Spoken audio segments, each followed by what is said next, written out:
Hello everybody, I'm the okayest bassist, and this is my wonderful Jackson that I got from my friend Bully Thakidd. Bully was super nice and assisting me before sending this. He was supposed to autograph it, but he forgot, but we'll take care of that later. But he did assist in some weight reduction. It has this cool kill switch installed, and he made sure not to put a 9-volt battery inside it, so that helped with weight and made the kill switch work properly. Because if you put a 9-volt battery in it and you flip the switch up, it still makes noise. I don't understand. There's also these cool decorative knobs on the bottom that don't do anything. But I do really like this bass. I love the shape of it. It's kind of traditional, but being a little different. It took me a while after getting it to realize that the inlay is not a standard dot. It's like an oblong and it has almost a blue hue, I'm sure on purpose to match the edging on it. I got it in. Bully had some kind of round wound strings on it.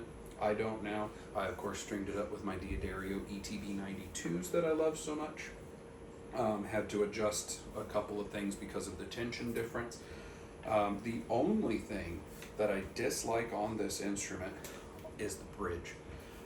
This has the weird single per string bridge pieces. Some of those I like. These ones I do not. These are similar to what's on the Cort A5 right behind me, where they have the saddle piece that holds the string. Each side has the nut. Perfectly fine. You can angle it slightly if you wanted to. I guess you could technically do that and gain micrometers worth of string spacing if you wanted, but of course then you're running the risk of it rolling off the side. But the thing I dislike is the portion that holds the up and down positioner of the saddle that moves towards the headstock or away from the headstock isn't mechanically adjusted. What I mean by that is it has a set screw that goes at an angle into the housing, but when you loosen that, you have to manually move the bridge piece. So if you're adjusting for intonation and you see that you're a few cents off and you're adjusting it and you did a full turn, rotation, whatever you want to call it, and now you're slightly past, you can judge from that, okay, I need to go back a quarter turn, a half turn, whatever. In this case, you are manually moving that saddle piece, which could be good, could not. Like if you move it and all of a sudden, oh, you bump it too far and now you're trying to figure out where it was, so you move it back. It's not very precise. I would love if there was some sort of long screw bolt attached to it so that you could have that. Outside of that, the other thing that's weird is on the front side of the saddle, there is a set screw that holds the vertical positioning. I only presume it's so when you're doing a string change that those saddle pieces won't just fall out, it's just to hold it in place.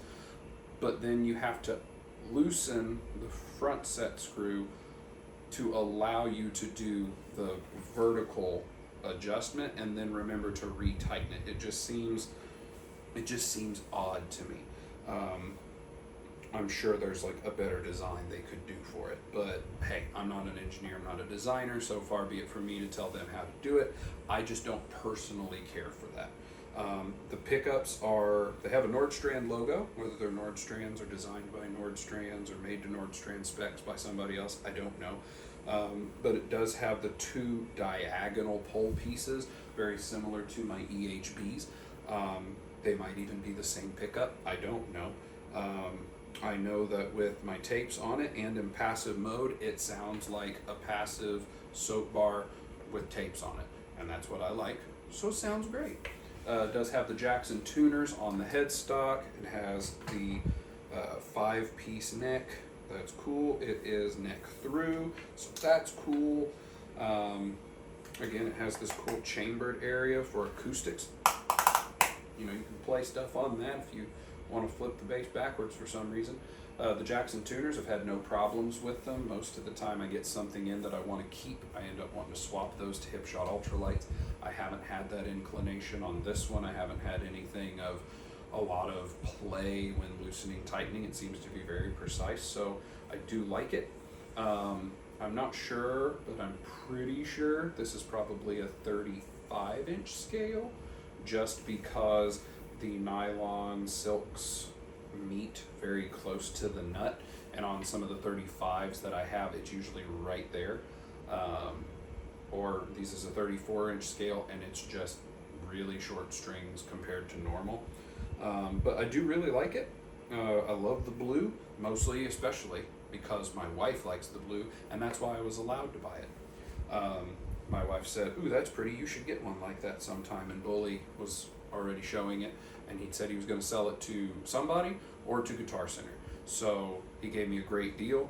Basically what Guitar Center would have given him, I paid the shipping, so we're on a good time. Here it is, and it's mine now. It's just missing a Bully the Kid signature right here, but again, we'll fix that another time. Either way, thanks for stopping by. Hope you have a wonderful day.